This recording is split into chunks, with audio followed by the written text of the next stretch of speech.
All righty, welcome back, everybody. Let's get started. We got to get through, finish up 5-1 today and we'll finish up 5-2. That way you're already prepared for your midterm that is a week from today.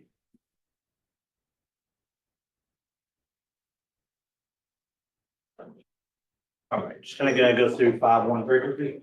I'm not gonna go through and show you the chart again. I'll just kind of pull up my chart up here and then remind you of the calculator usage, okay? So remembering 5-1. Remember, we're talking about discrete random variables, discrete meaning countable. That's going to be very important for us to understand the difference between countable and uncountable.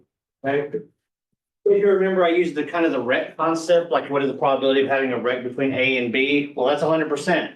But what is the probability of having a rect like exactly right here at this point? Well, that's not so much. Okay, that's going to be 0, which is what I want you to understand the difference between countable and uncountable. Countable, we can actually count things. Like, if you looked at the probabilities of rolling dice, flipping heads, stuff like that, okay?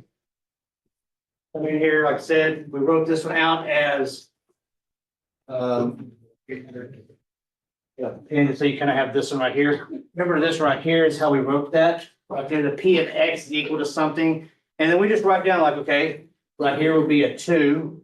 So I could write this technically as the P of X is equal to 2. So that's how you'd see it. But remember, these are going to list all of the probabilities all the way down. We're not just concerned with one probability. I want to know all of the probabilities of something happening. Okay. Like I said, I bypass it pretty quick. For this lesson, you'll either learn formulas or you'll learn tables.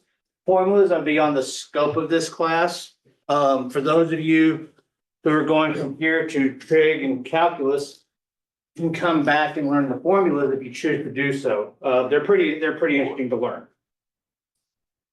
For example, though, looking at 1, notice here, we learned about expected value. Remember, that's the thing when I said, hey, I'm making a bet, what's my expected value of the bet? Okay. But remember, one of the big things you need to remember, especially for this class, right here, look, helps you out a lot on homework. Expected value is just the mean, okay, of whatever all the probabilities are, okay, or possible probabilities. A simple way to think of it is this way. When you're rolling dice, when you're rolling a die, let's make it that way, make it easier. You have the probability getting at 1, 2, 3, 4, 5, or 6. But when I add all those together, add all those outcomes together, divide by 6, you get 3.5, okay? So while that's my mean, we can also see that as our expected value.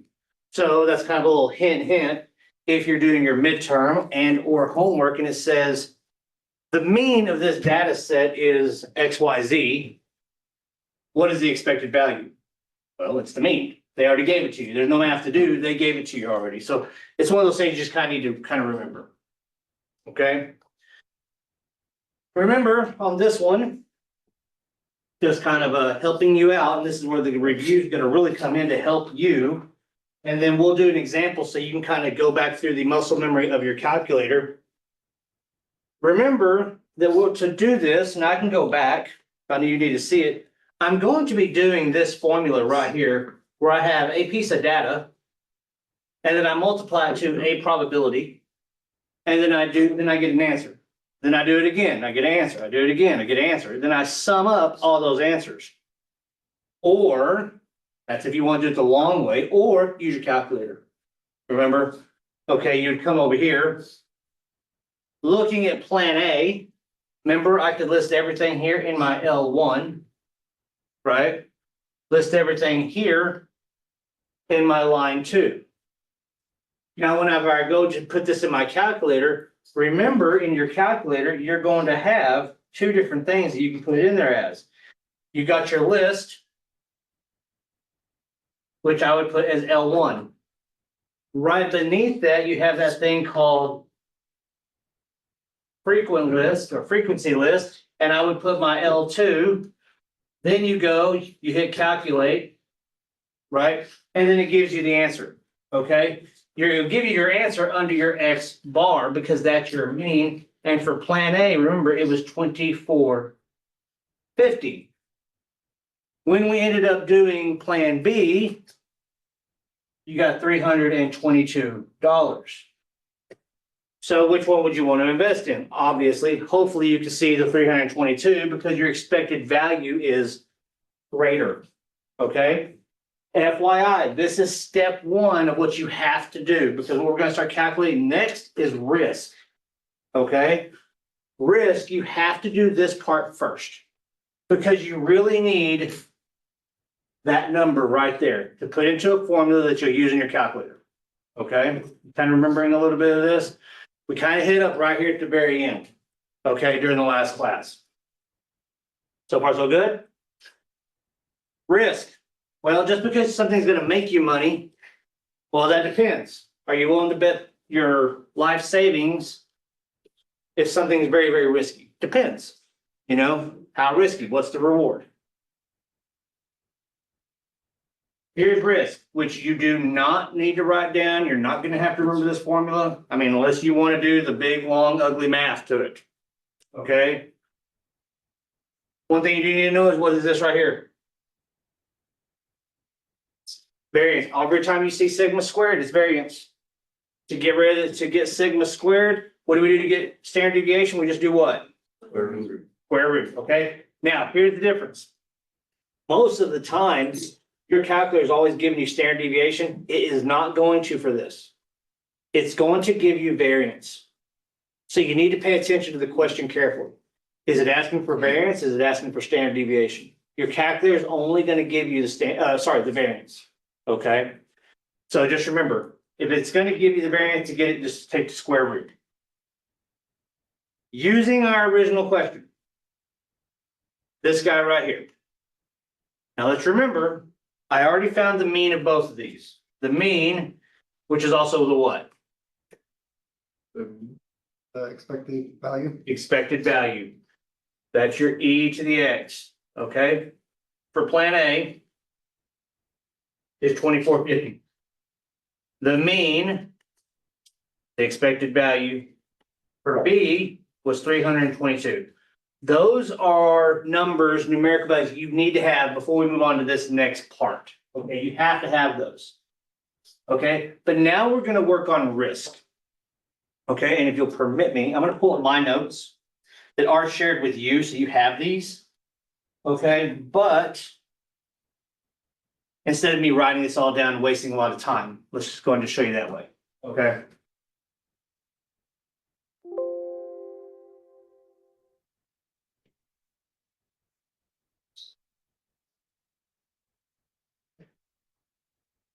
There we go. There we can see everything more or less, and I can go ahead and dissect this a little bit. Remember that big old long list I made the last class where I went through every little thing? Well, here it is. If you choose to do the formula, this is what you have to do. You have to write everything down into this table right here. Because look, there's my formula up there. I need a data set minus the mu and then square it. And then I multiply it by my probability, the original probability here. And you're going to have to do that twice. Or, let's use our calculator, right? Okay. Notice at the very bottom, I use my calculator, and I'll show you shortly how to do this on the calculator. But notice here, this part right here is mandatory, which is once again, you can do on your calculator. Remember, this is my list 1. This is my list 2. I list everything into that list. Frequent list, hit calculate, 1 var stats. It's the only one we're ever going to use, right? It's going to give you a mean. There it is. You need this because look at what you're subtracting from up here. You're subtracting from that mean that you need to go ahead and calculate. Okay. Now, when I go back in here now, the different part is this, is you got to be able to put everything back into your list function, which I'll show you right now. Good so far. Look at this, let me pull in my calculator and I'll show you mine. You might get out yours, so you make sure you know how to do this. Just, I don't know. Because I'm not going to help you when it's starting the test.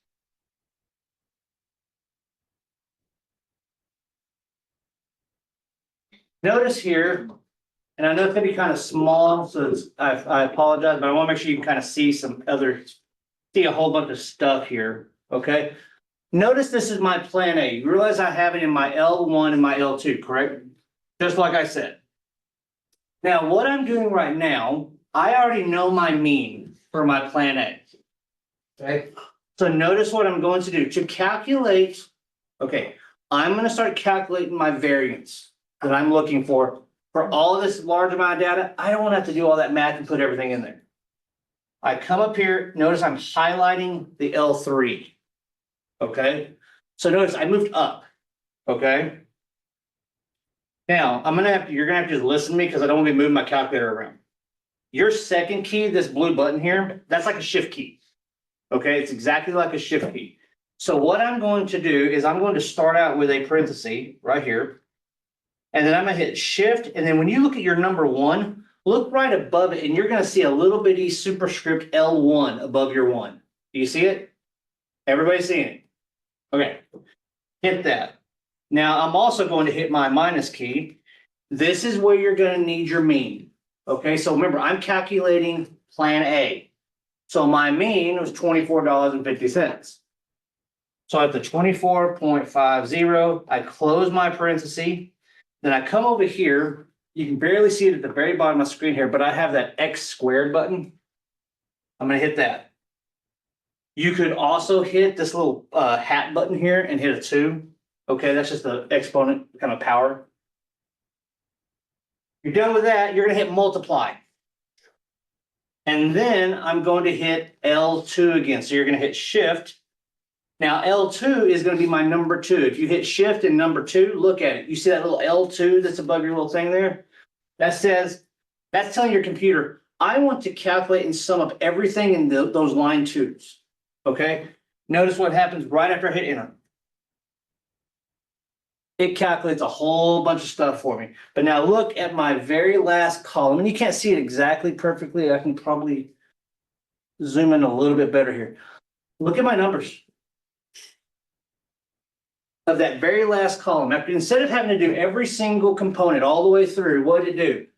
There's my last column. Look, 138,180, my top number, 138,180.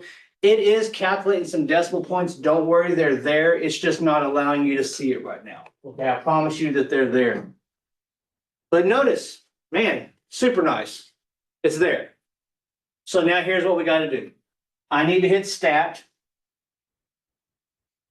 I go to calc. Now, be very careful. Remember what you just did? To get your mean, notice in list, you had to put your L1, right? For your frequent list, you need to put L2. Be careful, that's probably still loaded in your calculator. You need to make sure those values are gone because now we're only going to be calculating our list 3. That's the only thing I need now. So when I scroll down, hit calculate, do you notice any number that looks a little familiar on there? Right there. Remember the whole goal was to do what? I have to sum all these, and what do I get? There it is right there. It did it for me. But what did it just give me? Did it give me variance or did it give me standard deviation? Variance. Variance. Okay. Can you honestly explain to me what that variance is saying right now? I mean, just by looking at that number. It really makes no sense, which is why we tend to use standard deviation a whole bunch. Okay, because that makes a lot more sense to me. So notice I take the square root of that right here and I get $869.32. So yeah, you're going to have to write it down and remember it, but or whatever, but you just take the square root of that number. And when you're done, I'm just going to show you my notes. Look right there. I've got plan A at 869.32, plan B at 863.15. Okay, but notice what I put there. My plan B has a higher expected value, which we got from the last question, but it has less risk. So if I was going to say, hey, which one was I going to pick for an investment? Plan B is my way to go. I'm going to make more money. And there's now, but to be honest, looking at the numbers now, though, how much less risk really? Isn't it really kind of minuscule? I mean, we're only talking about what, $6-7. Okay. Not much, but still, hey. The expected value is a lot larger because remember, my expected value for plan B was $322. So man, I'll take that every day. Okay. Are you good with this? Sort of. Probably should practice it. Gonna be on the midterm. Okay, I'm letting you know now, okay? Let's find out if you're ready for it.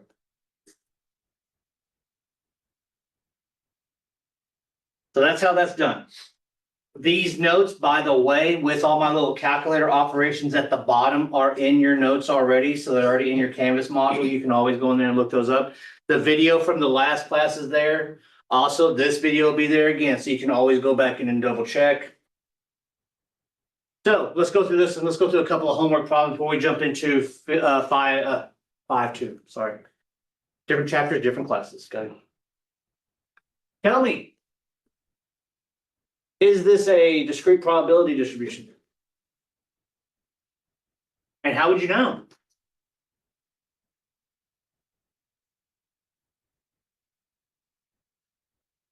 Here, a little hint. All probabilities have to equal up to what? You need to check. Always check it. Does it equal up to 1? Okay? Doesn't matter how weird they look. Do they equal to 1? What are you saying?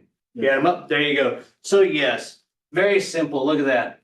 Yes, it is a probability distribution because it equals 1. If it's anything less than 1, I don't care if it's 99.99999, doesn't matter. That is not 1. Okay, it has to be 1. And then right there, very simple. Look at that. Easy breezy, right? Sums to 1s. Do it. Everything I just showed you in the calculator. See if you can calculate plan A. We don't got to do both. See if you can calculate 1. I'm going to give you about a minute and a half. See if you can do it on your calculator. If you've got my notes out and you're looking at them, turn them over. See if you can do it on your own. If you get it wrong, it's okay.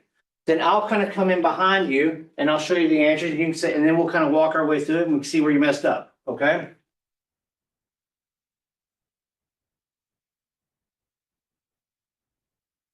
If you do need help, raise your hand. I can come around and I'll jump in. But hint, you have to calculate your expected value first. So let me kind of give you a little help. Remember, this is your L1, this is your L2. So hopefully that helps you out, gives you a little kickstart.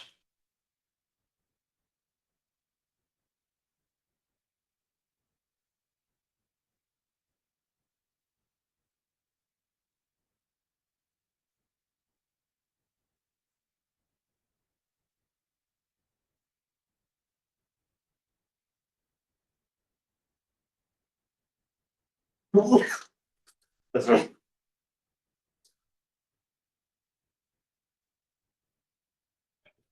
And feel free, if you're doing it and your neighbor's having trouble, reach over and help them out a little bit. Okay, we want to see everybody succeed.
Because there should be. This is what I did.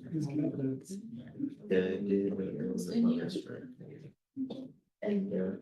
I did. Sometimes So do you think the risk is? It'll make you do a comment. No, you guys. We may say. Now this is just our This meeting. comment shift, that So- comment. Online they're different, but. But I would do- Okay. That's the risk of 25.62. We have to read, because that's just the mean. You have to get the mean first and How are then you getting the bar stats on yours? Oh, you got it. that's expected value. So now So now we have to. Wait, so I found these two. This so far, it looks like. Yeah. And then I You're gonna have to do the. Yeah, but now we have to find a mean for per D, right? Oh, wait, he did say. it was- Anybody here using a TI 83? It was. Other than my boy back there, are you getting it okay? Yeah, I had to do more math. Okay, I had will to you add go it. back there and help him real fast on his? She's using a TI 83 as well, so she's gonna kind of show you what she's talking about, okay? I need a TI 83 in like probably 5 years, so.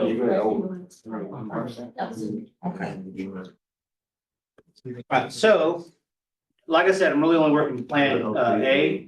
Did you get this for an expected value? This value.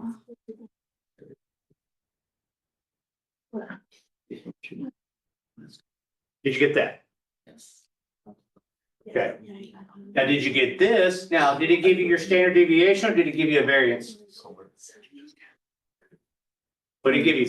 Variance. Variance, because look at, hey, you're looking for risk, so you can't just stop with this right here. You have to take that extra step, okay?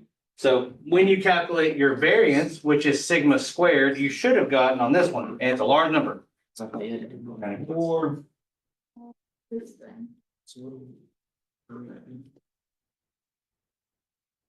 you get that? How do I get my standard deviation? Square root, exactly. Now, unlike college algebra, where when you take the square root of a polynomial, you don't need to put a plus or minus here, you're just taking the square root, okay? So, did you get this if you worked it all out? For plan A, I've got 44,156.85. A.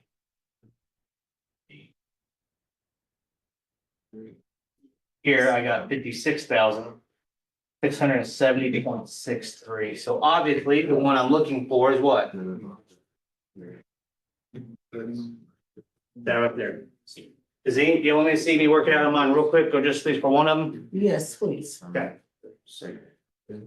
I'm gonna have to take it off this screen here, so you're not gonna be able to see the data, but just kind of trust me, you'll kind of see me put it in on my calculator, okay? Oh, yeah, you got it. Yeah, there you go. Was it? Yeah, I thought it was more than that. Big numbers are confusing. I thought. That was it. I thought you had to do more. So it's just like. Yeah. So you enter the number, make sure that L3 is highlighted, if not the, yeah, that's. Alright, y'all ready? Alright, pay attention. I'm only gonna work plan A, start to finish. Okay, I'm not gonna be writing things down. I've already got things written down. Just make sure you kind of did what I did, okay? So notice first things first, I gotta go, I'm gonna have to clear out some stuff real fast here. Let me go through here. There, enter.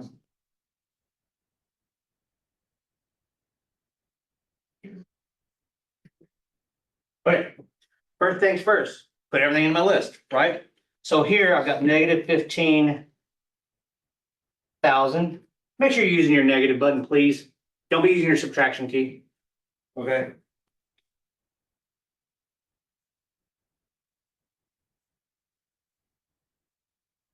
Scoot over.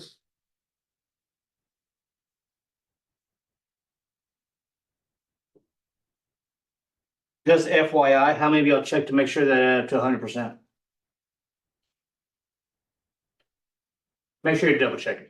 Okay, it does, but that does need to be something that needs to be kind of just like you get used to. Okay, so notice I got that. I needed, what do I need to do now? I'm gonna come right over here, hit stat again, calc, enter. Now I'm changing that. I'm hitting my shift 1, scroll down, shift 2. Hit calculate, there's my mean. Do you see it? Right there, that's the number I'm looking for. That's the mean I have to have. So if that's my mean, what else are we calling that? Expected value. Expected value. So that's the value I would expect to get over time. Okay? Remember, law of large numbers. Over time, this is my expected value in that investment. Now, I don't need to put in anything else. All I need to do is go put in a formula. Okay? So come back over here. Hit stat. Sorry, hit my list again. I'm already in L3. I'm going to scroll up. I put a parenthesis, and then what do I put? I'm going to put my shift L1 minus my mean. The mean I just calculated since I'm working on plan B, or sorry, plan A is 25,650. Close it off, square it, okay, times what? Exactly, L2. Okay, I hit enter. It gives me some information. Go back to stat. Hit calc, always one var stat. We are not going to be doing two variables. It's always going to be one var stat. We will do nothing else in that calculation area, okay? Hit enter. Now, be careful. Do you see what's loaded in my calculator right now? I need to get rid of those. Those are from the previous part. So I have to get rid of that part. So I need to come in here, hit delete there. I can go and put my third, come here, hit delete there. I'm only calculating that third row. Okay, sorry, that third column. And bam, look what it gave me. The variance right there. Okay.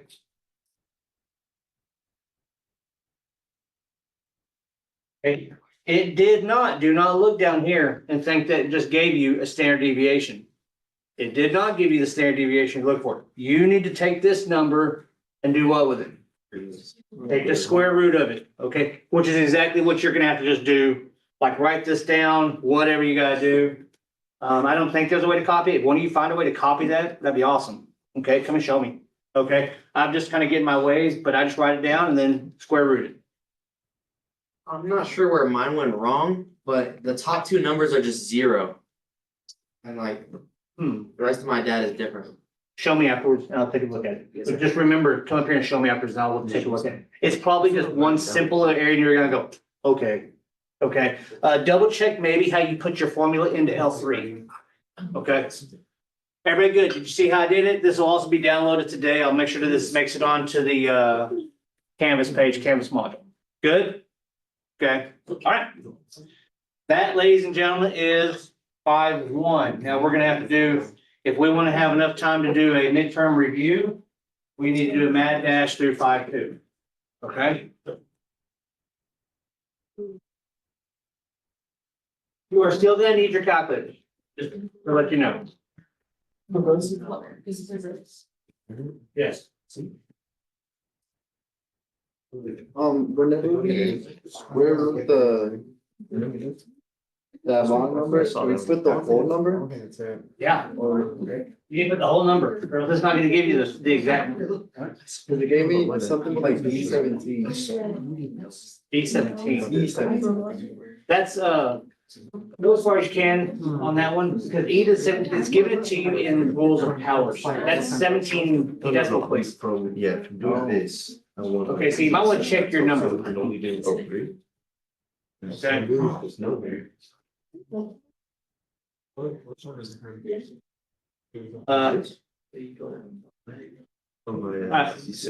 Realize that if your calculator is giving you, and you pay attention because you're gonna mess up something.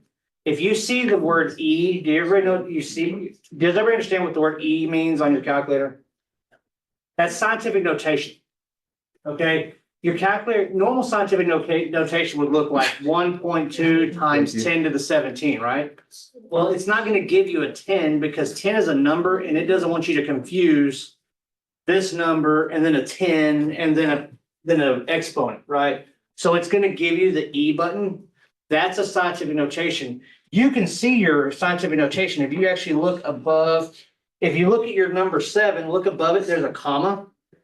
Right above that, there's a EE. That's scientific notation button. So if I put like 1.7 shift, comma, that's saying 1.7 times 10. The next thing I put in would be like the power. So times 10 to the 17 or something like that. Okay, so that's how, if you're ever kind of, which you might do in this class, if you're ever having to multiply powers, you can do it that way. super exciting, okay? Nothing major right now, but when your calculator does, because here pretty soon you're gonna have to be using that E button, okay? Especially when we start calculating to infinities, which means just really large numbers that we don't need to worry about, okay? So to make these really large numbers, I give you a very large exponent, okay? You'll see shortly, trust me. Don't worry yet. All right, binomial distribution, we're gonna go through this pretty quick, okay?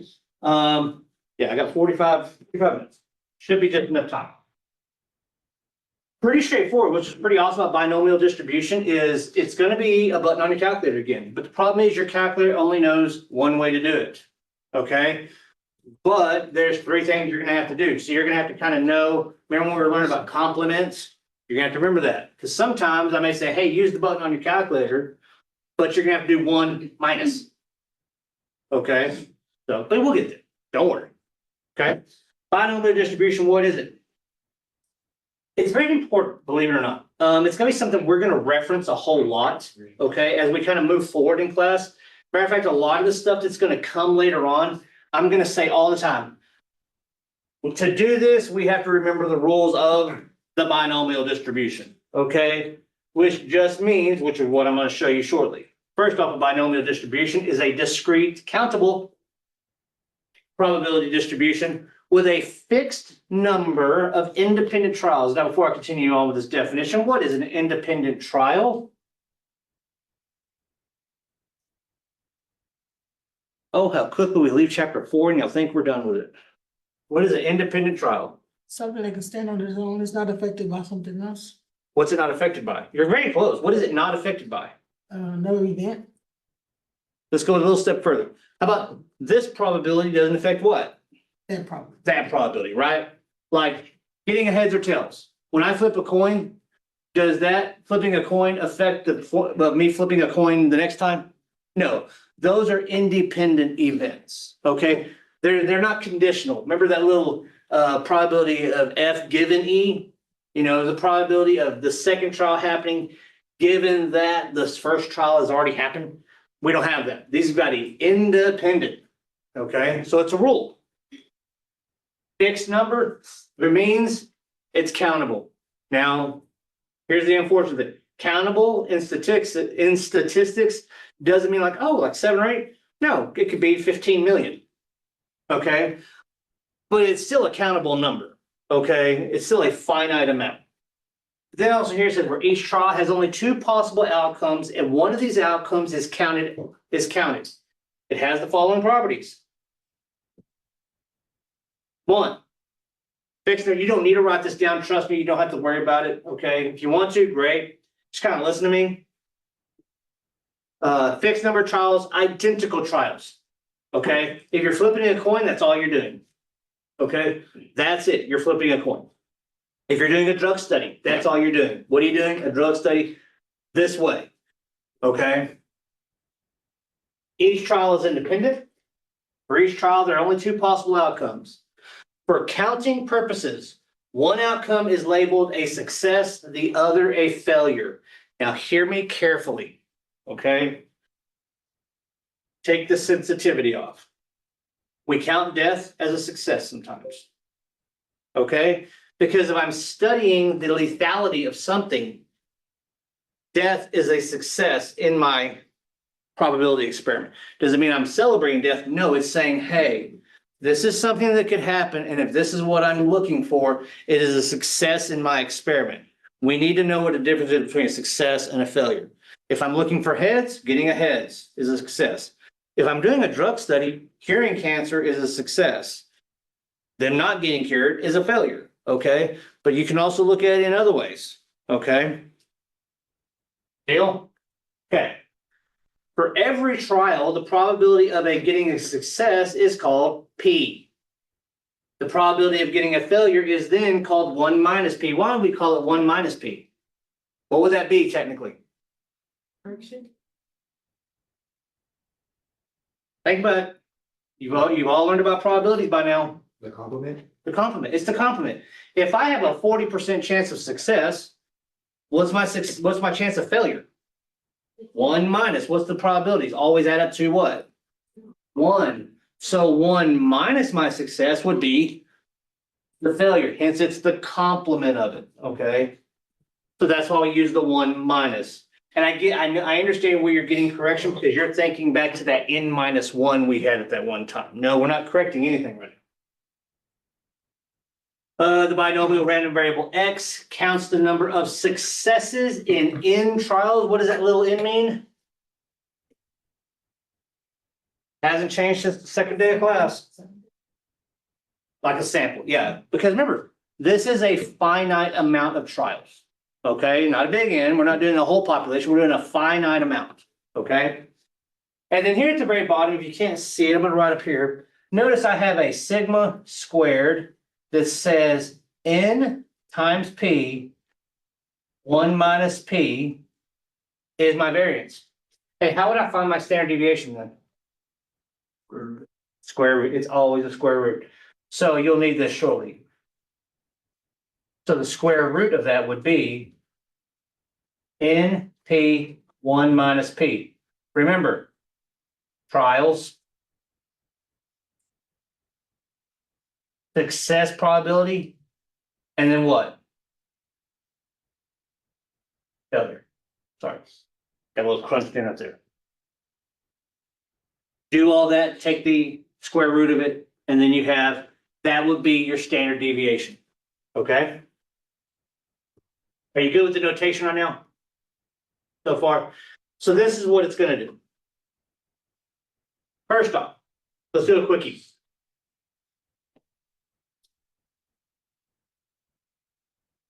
How many times can we expect to get a head, if I flipped a coin 58 times?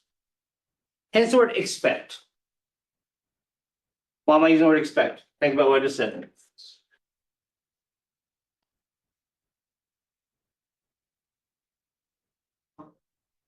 Expected value. How would you find that out? Think about this in your head. I want you to stretch your brain a little bit. What is the probability of me getting a heads? 1 out of 2 or 50-50. So you would suspect, right, that if out of 58 flips of the coin, how many heads should I get? You'd take what? 58 multiplied by what? 50%. Right? And so I would get what? 29. Right? Think about it, okay? Good so far? Okay. Calculate the standard deviation for this distribution. Well, let's remember, do we have a probability of success? What are we calling success? Getting a head. What's our probability of getting a heads? Very good. So my P is going to equal what? 50% or 0.5. Well, what's my probability of failure? Which means getting a tail or getting anything other than a heads. You want to say it that way. That'd be what? 1 minus P. Well, what's that going to be? 50%. 50%. We're still at 50%, right? So nice, easy probability on that one, right? 0.5. How many trials am I doing? 58. 58. Did you realize we just already figured out the N times P though, right? Didn't I just do this? My number of trials times my probability, right? Well, that just equals what? The 29, right? So notice to find my standard deviation, I come in here and go, okay, how about I do the NP, which I know is a 29, and then what? Well, let's line by. 1 minus P, which is what? 0.5. Exactly, 0.5. Take the square root of this, and then you're going to get 0.8. Well, that's my standard deviation. Why do we need it? Well, let's look. First off, I want you to realize, there we go, right there. Kind of remember him? What's my mean? 29, exactly. Well, doesn't my standard deviation, isn't that something I can start going plus or minus from the mean? Okay, well, let's do it. Let's just at least go 1. I've got this 29 plus 3.8. So one standard deviation above would be 32.8. One standard deviation below would give me 25.2. Now, let's be honest. I can't have 25.2, heads. I can't have 32.8. But could we all agree that it could be pretty conceivable for me to have between 35 and 33 whenever I'm doing this, right? Like to have exactly 29, that would probably be really weird. Especially after only 58 throws, because let's be honest, is 58 throws a lot when we start thinking about the law of large numbers? Not at all. But this distribution says this, hey, you could get this. And if we wanted to, we could go one step further out, right? One more standard deviation, would be 2. Is that normal? Yeah, how much would that be? No, remember, think about it. Go back to your percentile and empirical quiz. Is 2 within 2 standard deviations? Is that still normal? Yeah. Okay, how much is that? 97. 98%. 95. 95. Remember, what is the 1? 68. Very good, okay? So notice, man, just one more standard deviation, the likelihood of me getting that many coins is that's gonna happen most of the time. Anything outside of that, a little weird. True story. As I get ready for the next slide. I had a professor give us a test one time. I was our final for us to master's stats class. All we had to do is he gave us a piece of paper, and I have debated on doing this. I'm probably not gonna because it would be just really mean. But our final was go home and flip a coin. We had to flip a coin 100 times. We had a month to do it because trust me, you don't want to try to flip a coin 100 times in one day. Your thumb will hurt. I know. I got to about 30 before my thumb was. It felt like I was ugh. So finally finished it. I did it. I didn't want to because I was like, he'll never know. How's he gonna know? Week before actual finals, he says to us, okay, turn in your work, whatever. He looks through it all, and then he has a class. He says to the whole class, now this was on Zoom because I had to take an online class. He goes, if you admit to me now that you cheated, he goes, I'll give you a 70, you'll pass the class. He goes, the rest of you who I know didn't cheat, you already got 100. He goes, if you don't tell me, I'm gonna give you a 0. And this $4,000 master's level statistics class, you're gonna have to take again. And it costs $4,000. Okay, for one class. Just like now, crickets. Nobody's saying nothing. He goes, all right, I'm gonna count to 5. And he started counting. Then he got to 4, and all of a sudden you hear that Zoom little ding, ding, ding, and it was people chatting. He didn't want us to he wasn't throwing anybody under the bus, like this, but they were chatting. How'd he find out? Probability. People thought they were random, and he proved they weren't. And he nailed it 100%. He goes, everybody that really cheated, I got. It was pretty amazing. I'll be honest, I wanted to cheat. And how he told us afterwards he caught it. He goes, you know what it was? People were too random. Because, okay, I'll pick on her. She's writing heads down, and they get to about 6 heads. And they were like, no, that's too many. That's going to look weird. When in actuality, if you flip a coin 100 times, it's 100% likely you're going to have a run of at least 13 heads in a row. And the people that cheated had none. The highest they ever got was like 6 heads in a row. And so I was like, man, pretty smart. I mean, trust me, my grade was not good in that class. All of a sudden I made 100 on the final. I was like, Yahtzee, but I didn't cheat. So it was pretty interesting how it kind of works out, in the real world. So I want you to think about that. Now, what does this mean? Why are we doing this? Because the real world probabilities don't exactly always fit into this perfect little, hey, 50-50 sounds good at 29%. But if you want to know kind of an area of, this is the probability it is. If you were studying a drug study, is it going to be perfect that this many people are going to get healed? No. But this many, this little distribution of people, this countable distribution of trials that you've done, would this work? Yes. And with this, we have a formula, okay? Pretty nice little formula. Here it is, and you're gonna have to remember it. Sort of. Trust me on this. I say remember it. Good to remember. There's a button on your calculator. Permit me to rewrite one little part of it though. Well, remember this right here, you should recognize that button. What is that? Yeah. Well, what is it? Combination? Combination. So what does combination mean? It doesn't have to be on order. Exact, can't be in order. Remember, order doesn't matter. Okay, remember that one? We had combinations, permutations. That was in 4.4. Okay, is there a button on your calculator for that? Yeah, okay. You'll also see it written as this way, just FYI.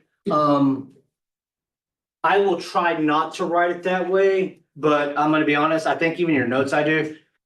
It's muscle memory for me, but remember, they mean the same thing, okay? So look at this carefully. This right here, as you can see, is our success percent. Okay. Number of successes. This over here. Failure percent. This right here, what? Number of trials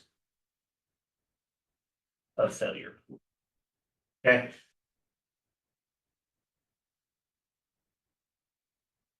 Good. Sort of, let's see it in action. Okay, it's gonna make it a lot easier. Okay. It's going to help you, even using your calculator, as long as you make a list. Okay, TI-83 people, I believe, you're not gonna see the same thing, you might not, so just be careful, you might have to go kind of Google them. When I get to the calculus part, I think it puts everything in commas, okay? If you'll ever have trouble with your calculators, like those of you who are using a TI-83, email me, and I'm glad to go. I have one in my office, I just never use it anymore. I can go back in there and see how it's working, okay? I'm glad to help you out in any way, shape, or form. So let's look at an example here. What is the probability of getting exactly 6 heads in 10 coin tosses? Well, that sounds a little weird. How would you really work that out? Well, notice that's why we have the binomial probability. First off, you gotta ask yourself a question. Are they independent? Well, yeah, it's coin tosses. Those are independent, okay? So we can figure everything out.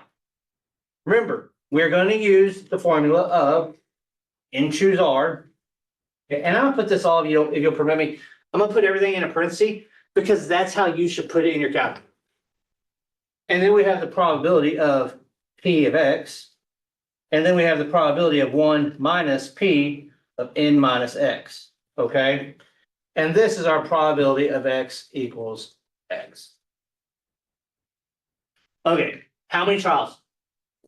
10, very good. So I'm gonna use my N equals 10. Okie dokie. What's my probability of success? Very good, that's my X. Now I need to come over here. What's my probability of success? You're flipping a coin. 50%, exactly. Which is nice. So my 1 minus P is going to be what? 50% again. By the way, if I do this by accident, just please give me grace. Sometimes right here for this 1 minus P, I will sometimes put a Q. Okay. It means the same thing. Okay. P, Q. It's just, I kind of revert to that sometimes. I will try my hardest to remember y'all's, but sometimes I revert to it. Okay. It just means the same thing. So Q means 1 minus P. Okay. Well, now I'm gonna put everything in my calculator. Okay, because think about it. If I start filling in all the blanks here, first off, you're gonna have to use your N choose R key. Okay, I'm just gonna write it down. So I'm gonna come here and put, okay, well, how about 10 choose 6? I'm multiplying that to what? My probability of success is 0.5, all raised to the power of 6.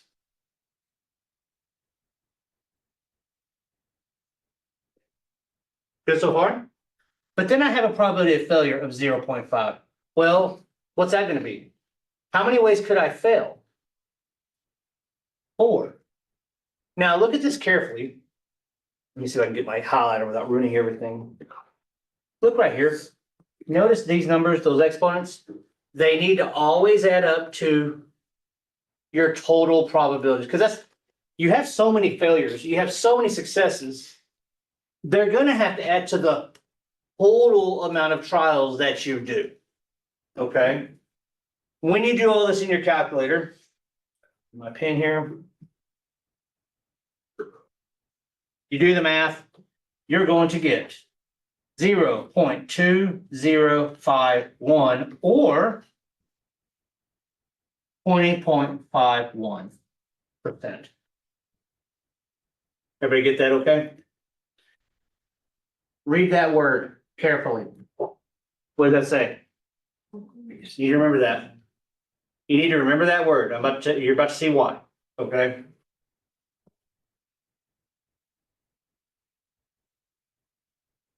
We get rid of something here. For some reason, it tells you this in your book. Get rid of that right there, and let's put this word. Can't spell today. I apologize. There you go. Let's see, I do that in calculator, so I have to remember all that. Okay. First off, write it down. Don't worry about the formula. But write down the information you know. You're gonna need to do this. You're gonna get lost if you don't. So, what is the probability of rolling a die 10 times and obtaining an odd digits on 8 of the rows? Okay. What's my N? 10 is the number of trials, right? What is my X? What am I considering a success? 8, because those 8 are what? I'm getting odds 8 times. That's a success for me right there. Okay. What is my probability, okay, of getting what? What's my success? Ooh. We're not talking, you are going back to heads and tails. Think about it. Think of your sample space. If I come up with my sample space, what are the rolls of a dice? 1, 2, 3, 4, 5, and 6. What am I looking for? Odds. So look, 1, 2, 3. So what is my odd of getting, what is my chance of getting an odd? 50%. See how I figure that out? Now, once again, what is my 1 minus P? 50%, obviously. And now I have something I can put in my calculator, so I get your calculator out. You're going to be using a different key now that you haven't used yet. Okay, so you're going to pay attention very closely. I'm going to write it down and then I will show you, if you'll permit me to get off this screen here in just a second, and I'll show you. But here's what you're going to be looking for. You're going to be looking for your distribution key, which means you're going to have to hit your shift key. And then you're going to be scrolling down to where it says Binom PDF. Can I get off this screen real fast and then you can just kind of follow along with me real quick? Everybody got everything wrote down? Okay.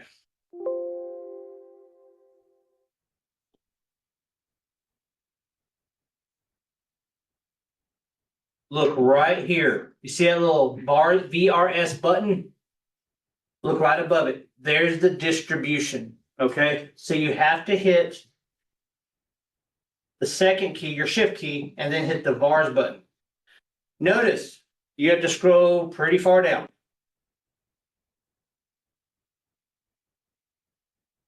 Sorry. Binom PDF. You want to know when you need to use this one? You're going to want to write this down, because otherwise you're going to get it wrong. You use PDF when you see the word exactly. Okay? So when do we use Binom PDF?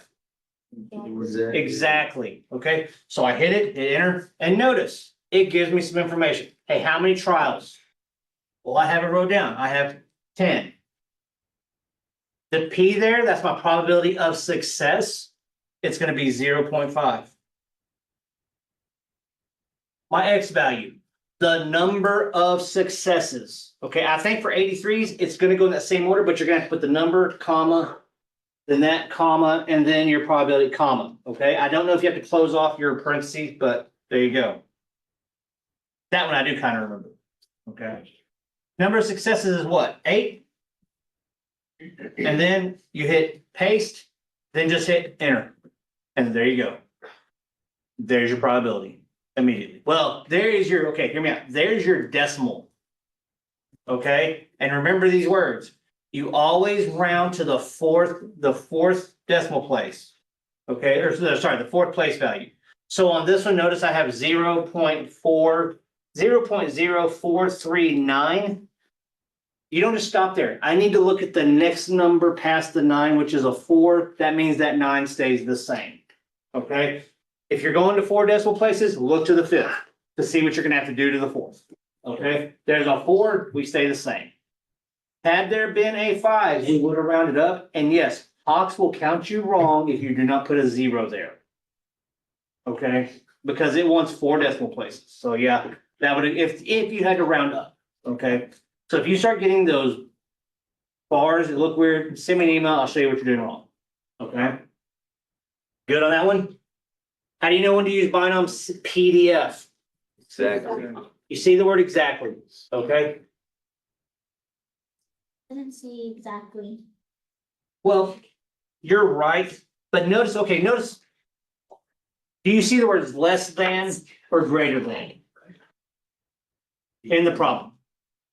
No, that's always gonna be exactly, okay? Any of the other ones, which you'll see literally the next problem, it's going to say less than this, greater than this, okay? Or some sort of something in between, it'll say, it'll give you some area, okay?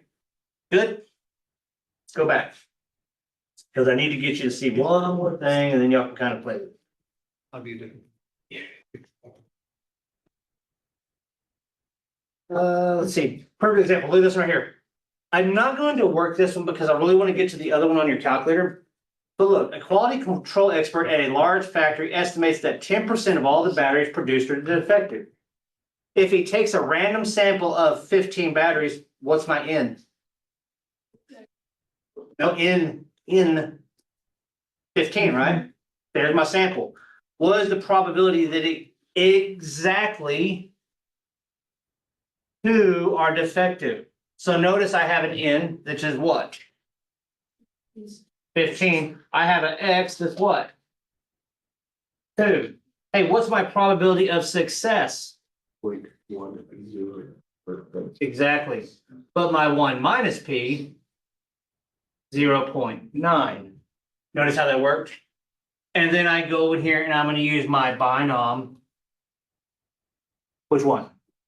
PDF. Because if you are not careful, if you looked at your calculator, right beneath it, it said CDF. Your CDF, you're gonna be wrong. It's gonna give you a way different probability, okay? So there's that one. You can work out the rest, it's in my notes. Now, look at this one right here. Read it carefully. It's almost the same thing, isn't it? Well, what's the problem with it? No more than 0. Well, that's different. No more than does not mean exactly. What does no more than mean? Less than or equal to. Could it be 0? Yeah. Could it be 1? Oh, wait. Could it be 2? Yes. Yeah. Yeah. Notice here, what you're actually seeing now, I'm not gonna waste the time on that. Not even say waste of time. Give me some like relaxation on that. You can look at my notes and you can see how to do the math on it really, really long, which means you would have to do this in a bunch of different ways. Notice we still have our N is equal to 15. We still have an X that's 2, but here, look what I'm putting down. Max. Okay, we still have the P of 0.1, and we still have the 1 minus P of 0.9. But now, if you decide to do this in your calculator, you're gonna have to do that probability. Remember your N choose X. Or your N choose R. P. X. X, sorry. 1 minus P. N minus X. There. You're gonna have to do that for 0. Then you're gonna have to do it for 1. And then you're gonna have to do it for 2. And then you're going to add all those together. or. Are you ready? Distribution again. Binom CDF. Okay? So that's what we're looking for. No more than means what? Less than. Remember that word, less than. Okay? Your binom CDF, you need to be listening to me, like, stop what you're doing. It only works with less than. Okay? So tell me this, not if, when I give you a greater than, what would you do?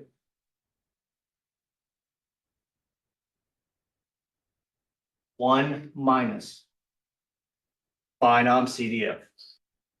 Anytime you see greater than, do one minus. Remember, if my binom CDF is always giving me the less than, isn't my one minus the complement? So it's gonna be everything else. Okay, you'll see it here shortly. For this one right here, when you do the math to it, I'm just gonna give it to you. Tell me if you got this. 81.59%. You get that when you did your binom CDF? Or basically 0.8159 is what you should have got on your calculator. When you do your binom CDF, it should be your letter B on your calculator. Right below the PDF, okay?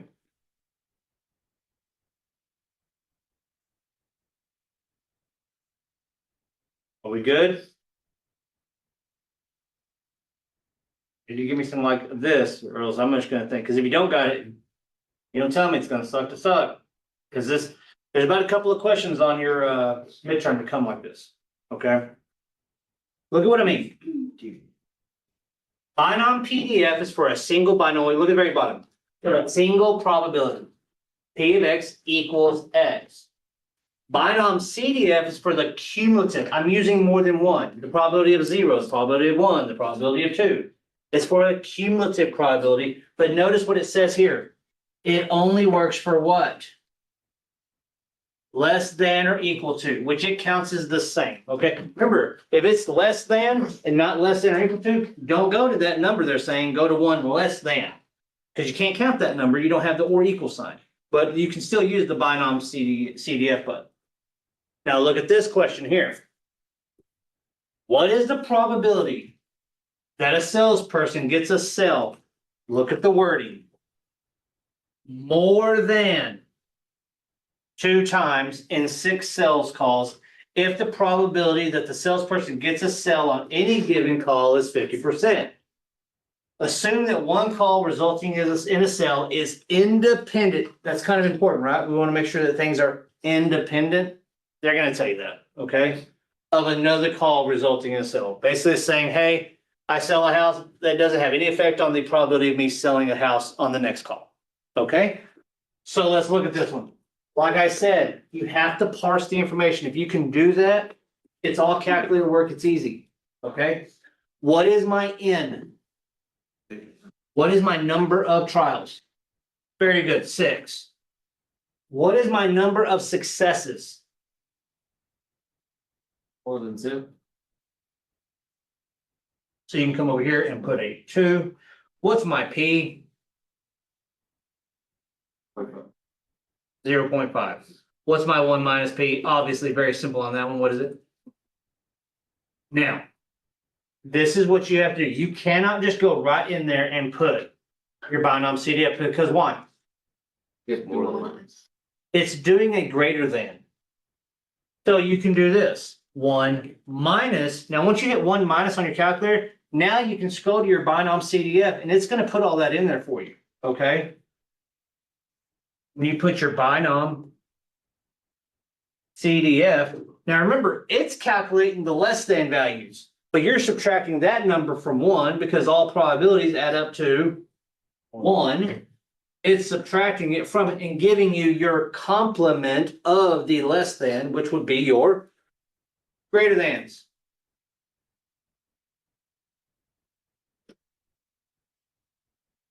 Did you get this right here? 0.6563. Always go to 4 decimal places. Look at your 5th decimal to know what to do to your 4th decimal place. So therefore, the chance of that is 65.63%. I always put that down because it helps.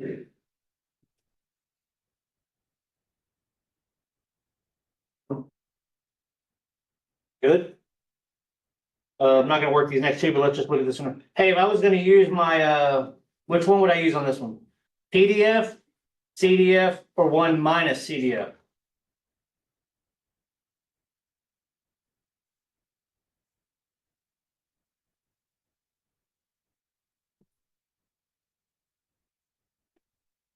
Get it carefully.